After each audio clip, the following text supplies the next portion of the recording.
अस्सलाम वालेकुम स्टूडेंट्स। आज हम क्लास 9 फ़िज़िक्स के चैप्टर 5 ग्रेविटेशन का टॉपिक जो स्टडी करने जा रहे हैं वो है 5.2 मास of earth. Mass of earth calculate करने के लिए आप इस पहले डायग्राम को स्टडी करें। ये जो ब्लू बड़ा सा मैसिव ह्यूज सर्कल आपको नज़र आ रहा है, स्फेयर नज़र आ रहा है, ये हम अर्थ को रिप्रेजेंट कर रहे हैं। इसका मास हमने एम से रिप्रेजेंट किया है। अर्थ की बिल्कुल सरफेस के ऊपर एक छोटी सी बॉडी पड़ी हुई है जिसका मास है एम। वैसे ये बॉडी ज़रूरी नहीं है कि बहुत ही छोटी हो, लेकिन मास ऑफ अर्थ के अकॉर्डिंगली तो अगर हम कंपेयर करें तो हम ह्यूज बिल्डिंग्स हों या शिप हो या एरोप्लेन हो या कोई बड़ी भी चीज़ ऑब्जेक्ट हो, वो अर्थ के कंपैरिजन में बहुत छोटी होगी। तो इसलिए हम उसको स्मॉल कंसिडर कर रहे हैं, स्मॉल एम से। इन दोनों बॉडीज़ और अर्थ के दरमियान जो डिस्टेंस है that is equal to the radius of earth. अभी हमने डिस्कस किया कि चूँकि बॉडी बहुत छोटी है तो उसका डिस्टेंस भी सरफेस ऑफ अर्थ के तकरीबन बराबर ही होगा। तो उसको हम निगलेक्ट कर देते हैं, जो एक छोटा सा बिल्कुल वैल्यू हमें मिलती है। तो इसका मतलब ये हुआ कि radius of earth he actually उनके दोनों के सेंटर्स के दरमियान में डिस्टेंस है। अब हमने इसमें जो फार्मूला डिराइव किया उसमें जो वैल्यूज़ थी, F is equal to capital G M E over R square. M is a small body's mass, capital M E is the mass of earth, r square is the distance, square of the distance between the centers of the two objects, one is earth, the other is object. अब हम यहाँ पे एक चीज़ और notice करते हैं कि कोई भी चीज़ जो अर्थ के ऊपर पड़ी हुई होती है, अर्थ उसको उसके वेट की वजह से अपनी तरफ खींचती है। तो हम फोर्स जो है उसको वेट से इंटरचेंज कर सकते हैं, रिप्लेस कर सकते हैं। तो F की जगह पर हमने डाल दिया वेट, यानी mg। लेफ़्ट हैंड साइड पे भी m था, राइट हैंड साइड पे भी m था, तो हम m को m से कैंसिल कर देते हैं। फिर हम इस इक्वेशन को रीअरेंज करते हैं कि ये जो r स्क्वायर है ये g के साथ जाके मल्टीप्लाई हो जाएगा, तो ये बन जाएगा G R square equals to G M ई।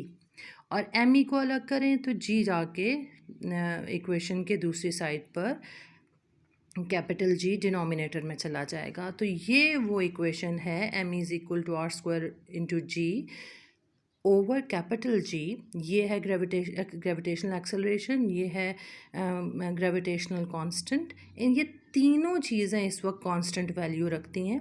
हमें इनकी वैल्यूज़ पता हैं, हम इनकी वैल्यूज़ को पुट करके पुट करेंगे और हमें इक्वेशन में वैल्यू मिल जाएगी। जी की वैल्यू थी 6.673 इंटू 10⁻⁻11 न्यूटन मीटर स्क्वायर पर के जी स्क्वायर। आर की वैल्यू है 6.4 इंटू 10⁻6 मीटर्स। स्मॉल जी की वैल्यू है 10 metre per second square. Now put this value, after putting this value we will get the value M is equal to 6 into 10⁻24 kilogram. So बच्चों, इस तरीके से आप mass of earth find out कर सकते हैं, लेकिन आपको ये पहले से फाइंड आउट करके आपको एक फ़िक्स वैल्यू दे दी गई है, you have to learn it by heart. तो अब हमारा ये टॉपिक तो कंक्लूड हुआ। इसी से रिलेटेड एक छोटा सा टॉपिक और है, उसमें हम ये कंसिडर कर रहे हैं। अभी तो हमने जो फाइंड आउट किया था उसमें हम दो चीज़ें फाइंड आउट कर सकते थे इसी रिलेशनशिप से। एक तो ये कि हम मास ऑफ अर्थ हमने निकालने का फॉर्मूला देखा।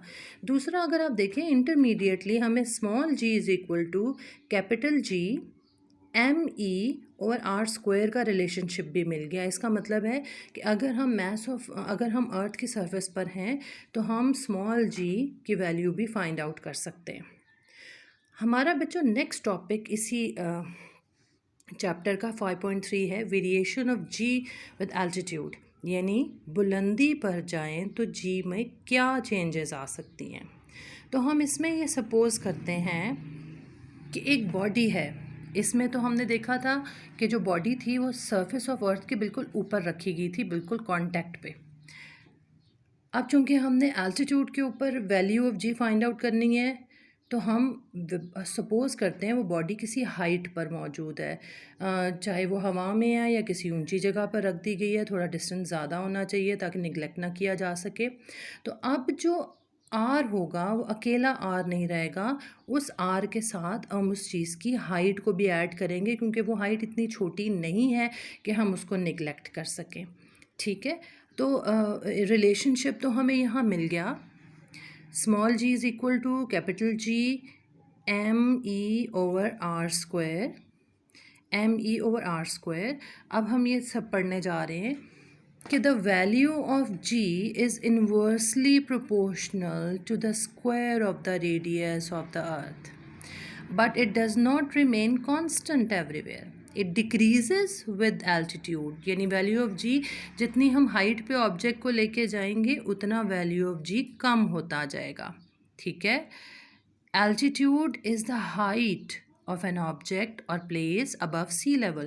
आप समुंदर की सतह से जितनी ऊंचाई पे कोई चीज़ लेके जाएंगे तो उस ऊंचाई या बुलंदी को altitude कहा जाता है। तो the value of g is greater at sea level than on the hills, इसलिए कि हिल्स जो हैं वो सेंटर ऑफ अर्थ से ज़रा ऊंची हो जाएंगी, बुलंद हो जाएंगी, तो सेंटर ऑफ अर्थ से उसका गैप भी बढ़ जाएगा, तो एज चेंज हो जाएगा। अब हम फिर सपोज़ करने लगे हैं कि एक बॉडी है एम जो कि अर्थ से एक हाइट के ऊपर पड़ी हुई है, तो अब हमारी टोटल जो डिनोमिनेटर में जो R² था वो R+H² हो जाएगा। ठीक है, रिलेशनशिप हमारे पास पिछले पेज पे थे GME/R²। अब हम R² में सिर्फ एक डिफरेंस लाएंगे कि R अकेला नहीं, R+H² लेंगे। ठीक है, बाकी सारे का सारा वही होगा। According to the above equation we come to know that at a height equals to 1 radius, earth radius, यानी एक तो रेडियस ये है, अगर हम इतनी ही हाइट और ऊपर ले जाएं तो g becomes 1/4 of its value. अगर हम अर्थ के ऊपर r जितना और डिस्टेंस ले जाएं तो g की वैल्यू 1/4 हो जाएगी। Similarly at a distance 2 radius, यानी रेडियस ऑफ अर्थ से एक रेडियस, एक और रेडियस, डबल रेडियस से हम ऊपर चले जाएं तो वैल्यू ऑफ g 1/9 हो जाएगी। ठीक है, तो ये अब थोड़ा सा क्लोज करके देखें तो वैल्यू हमने पुट की है R+R, यानी सिंगल एक R तो उसका डिस्टेंस था, एक और R लिया तो 2R² हो गया, तो 1/R² हो गया। वैल्यू R को हम कांस्टेंट से सबर करते हैं तो g इज़ इक्वल 1/4। ठीक, लाइकवाइज अगर हम 2R पुट कर दें 1/R+2R तो g की वैल्यू 1/9 हो जाएगी। So hence it is proved, ये स्टेटमेंट हमने यहाँ ड्राइव करके प्रूव भी कर ली है। ठीक है, कि अगर हम एक और रेडियस के बराबर R+R करते हैं, कि एक तो रेडियस ऑफ अर्थ है और हाइट की जगह पे भी R आ गया, तो वैल्यू ऑफ g 1/4 हो जाएगी। और अगर हम R तो रेडियस ऑफ अर्थ है और अगर चीज़ को हमने डबल रेडियस ऑफ अर्थ की हाइट पे रख दिया तो वो 1/9 g की वैल्यू होगी। मसलन एक तो R है ये वाला, फिर एक हाइट यहाँ पे, एक और हाइट ऊपर, तो ये 2R हो गया। तो इसका मतलब ये हो गया कि ये टोटल 3R बन गया। 3R का स्क्वायर आपको पता है 9 होता है। ठीक है, तो g की वैल्यू 1/9 हो जाएगी। तो बेटा ये था हमारा टॉपिक आज का, जिसमें हमने मास ऑफ अर्थ और value of g with altitude को डिस्कस किया है। तो बेटा मैं अब स्क्रीनशॉट, ये सेकंड वाली जो नोट्स हैं इसके नोट्स बनाने की ज़रूरत नहीं है, सब कुछ आपको बुक के ऊपर अवेलेबल है। मैंने आपको दे दिया, आप लोग स्क्रीनशॉट ले लें बेशक इनकी वैल्यूज़ पुट करके। तो मैं जो दूसरे मास ऑफ अर्थ है उसके भी नोट्स का आपको एक व्यू दे देती हूँ, आप लोग स्क्रीनशॉट ले लें। अदरवाइज़ ये दोनों टॉपिक बुक के ऊपर से ही तैयार कर लेना इनफ होगा। तो ये बेटा आप लोग स्क्रीनशॉट ले लीजिएगा। आज का टॉपिक फिर यहीं पे कंक्लूड करते हैं। इंशाल्लाह नेक्स्ट टाइम नेक्स्ट टॉपिक के साथ मुलाकात होगी। आप अपना फ़ीडबैक दे दें, डिस्क्रिप्शन के अंदर आप लोगों को मेलिंग एड्रेस मिला हुआ है। अगर कोई कन्फ्यूजन है या कोई सजेशन है, कोई आप इम्प्रूवमेंट के लिए बात बताना चाहते हैं तो you are always welcome. Okay बेटा, थैंक यू। आप अल्लाह ताला आप सबकी हिफाजत करे।